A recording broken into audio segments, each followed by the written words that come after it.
अस्सलाम वालेकुम। आज के इस इन्फॉर्मेटिव वीडियो में हम बात करेंगे कि पाकिस्तान में बिज़नेस रजिस्टर करने के लिए सबसे आसान और मुकम्मल तरीका क्या है। अगर आप भी अपना बिज़नेस लीगल बनाना चाहते हैं और एफबीआर, एससीसीपी या किसी और डिपार्टमेंट से रजिस्टर करवाना चाहते हैं, तो ये वीडियो आपके लिए है।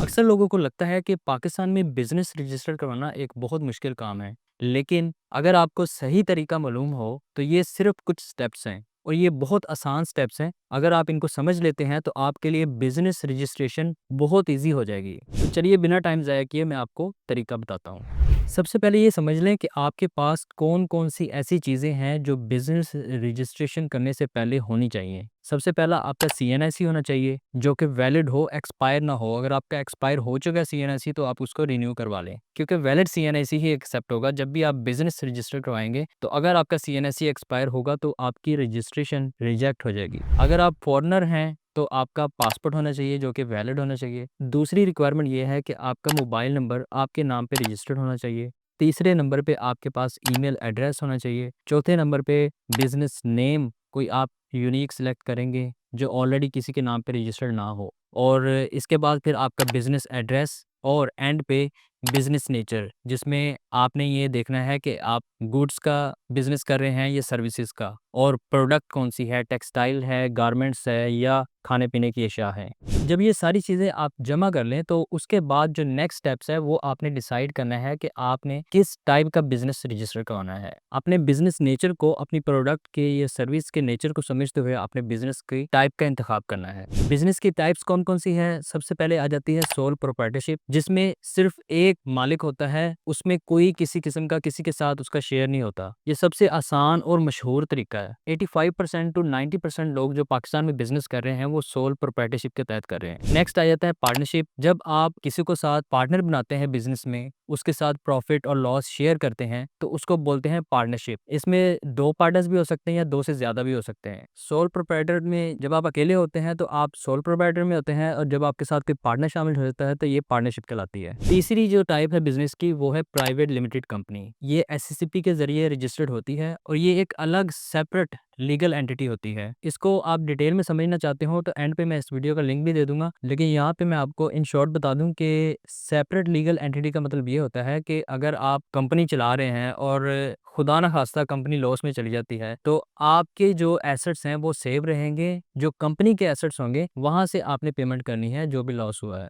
इसलिए इसको प्राइवेट लिमिटेड कंपनी बोलते हैं, जिसका मतलब ये है कि जो ओनर्स की लायबिलिटी है वो इसमें लिमिटेड होती है। जबकि जो पार्टनरशिप है, ये सोल प्रोप्राइटरशिप है, उसमें अगर कोई लॉस हो जाता है तो उसमें आपकी लायबिलिटी लिमिटेड नहीं अनलिमिटेड होती है। आपने सिर्फ जो कंपनी की हद तक जो एसेट्स डिफाइन किए हैं वहाँ तक लॉस को बियर नहीं करना, बल्कि आपको अपनी जेब से भी लॉस बियर करना पड़ सकता है। तो इसलिए जो लोग बड़ा काम करना चाहते हैं तो वो कंपनी रजिस्टर करवा के काम करते हैं, ताकि उनके अपने एसेट्स जो हैं वो सेव रहें।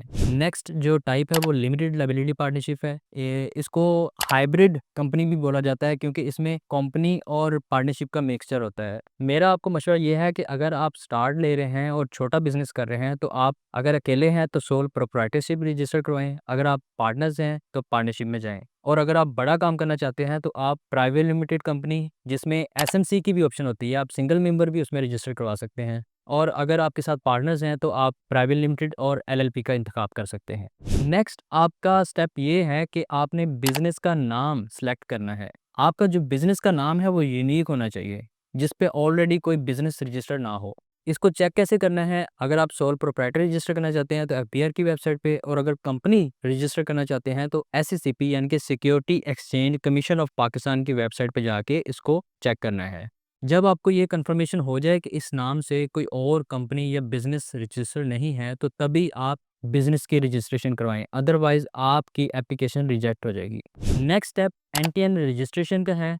हर बिजनेस के लिए नेशनल टैक्स नंबर यानी कि एनटीएन लेना बहुत ज़रूरी होता है। इसके बगैर आप बिजनेस को रन नहीं कर सकते। इसके रजिस्ट्रेशन आप ऑनलाइन एफबीआर की वेबसाइट पे करवा सकते हैं। एनटीएन के लिए ऑनलाइन फॉर्म फिल करना होता है। इसके लिए वही डॉक्यूमेंट्स की रिक्वायरमेंट्स है जो मैंने ऑलरेडी आपको बता दी हैं। वही डॉक्यूमेंट्स आपके हर बिजनेस के रजिस्ट्रेशन में आपके काम आएंगे।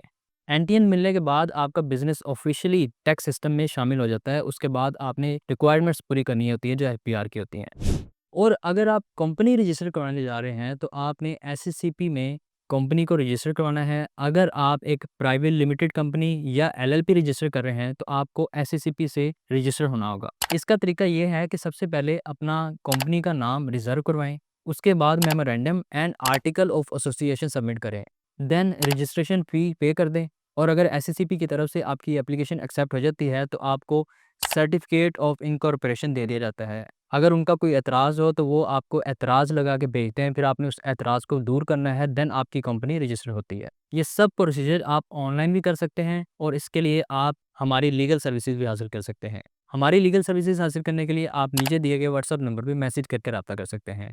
हम बिज़नेस के रजिस्ट्रेशन के साथ-साथ बिज़नेस की तमाम कंप्लायंस की सर्विसेज प्रोवाइड करते हैं, जो बिज़नेस को रजिस्टर करने के बाद आपने पूरी करनी होती है। तो आप बिना किसी टेंशन के, बिना सर दर्द लिए आप तमाम सर्विसेज हमारी लॉ फर्म से हासिल कर सकते हैं।